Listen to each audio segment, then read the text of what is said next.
My Lord, ये petition मेरे मुवक्किल अभिलाष द्वारा इस संदर्भ में दी गई है कि तलाक के बाद इनकी वाइफ को एलिमनी तो मिली, लेकिन उसके अगेंस्ट में इन्होंने जो कुछ खोया उसकी भरपाई कैसे हो? थोड़ा डिटेल में बताएंगे आप?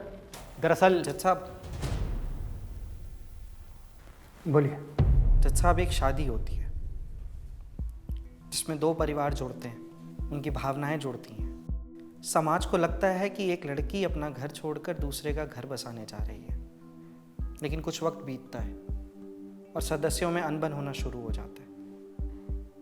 परिवार टूटने लगता है, दो भाइयों में आपस में बातचीत बंद हो जाती है, मनमुटाव शुरू हो जाता है, उनका रहना सहना अलग हो जाता है, उनके घर अलग हो जाते हैं। जो लड़की घर बसाने आई होती है वो अपनी भड़ास निकालने लग जाती है, कभी आज़ादी के नाम पर, कभी इच्छाओं के नाम पर, और आदमी बस उसकी जिद और ज़रूरतों को पूरा करते करते खुद को खो देता है।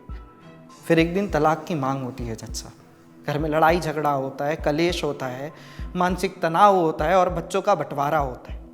फिर बात कचहरी में आती है, तारीख पर तारीख पड़ती है और कई तारीख बीतने के बाद एक आखिरी फैसला आता है। उस फैसले में उस महिला को एक रकम दे दी जाती है जज साहब, और आधार ये होता है कि उसे मानसिक और शारीरिक क्षति पहुंची है। लेकिन हमारा क्या जज साहब? मैंने जो उस औरत पर विश्वास किया, अपने परिवार में, अपने घर में लेकर आया, उसने मुझे मेरे परिवार से, मेरे अपनों से, मेरे लोगों से मुझे दूर कर दिया। जज साहब, अब मेरा रिश्ता मेरे परिवार से वैसा नहीं रहा जो शादी के पहले हुआ करता था। क्या जज साहब मुझे मानसिक क्षति नहीं पहुंची है? जज साहब, मेरे बच्चे को सिर्फ ये फैसला करते हुए मुझसे दूर कर दिया गया कि जिस उम्र में वो है उसे सबसे ज़्यादा माँ की ज़रूरत है। क्या ये सही है जज साहब? जज साहब, कोर्ट महिला को एलिमनी की रकम तो दे देती है, लेकिन एक आदमी को क्या देती है जज साहब? हमें क्या मिलता है जज साहब?